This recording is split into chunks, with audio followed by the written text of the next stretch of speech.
People still make deals with the devil, they just don't call it that anymore. The 20th century was entirely mine. The story is in Matthew chapter 4 that the devil took Jesus up to a high mountain, showed him all the kingdoms of the world, and said that all of this can be yours, all this wealth, all this splendor, all this power, if you will do just one thing: bow down to me. So the idea is trading your values for power. And you don't have to draw blood, sign a contract for this. The moment you treat people as the enemy, wealth and power as a goal, and you've made wealth and power the end for which you are living, you've already signed that contract.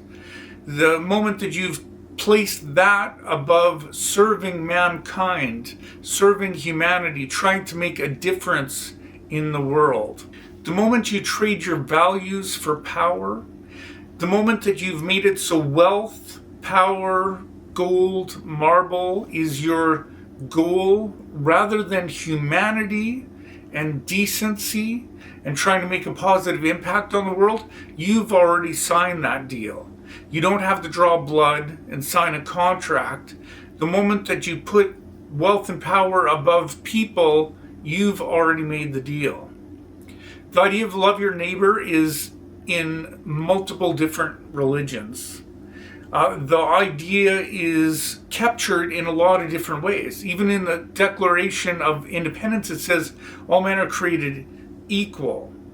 In the Constitution, it says that the Constitution is established for the general welfare of people. All of these things assume that mankind, that people have value, and that we should protect people's rights.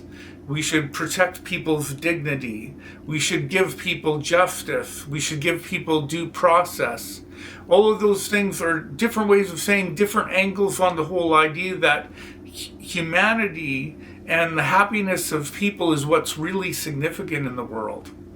When wealth and power, when gold and marble is ultimately what is viewed as significant, while people's lives are treated as trivial, that's the deal, that's the choice, and that's the offer. You don't have to believe that this is literal.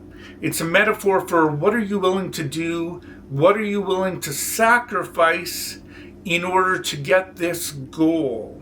Are you willing to sacrifice the lives of other people?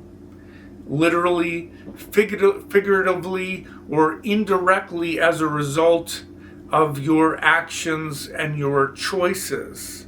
That has that effect whether or not it's actually you that is the one that's pulled the trigger.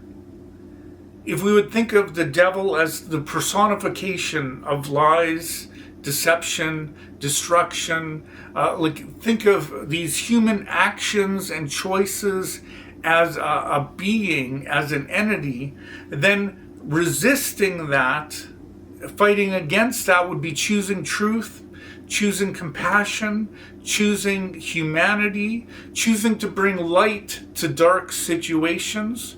And if you do that, you will be saying to hell with the devil.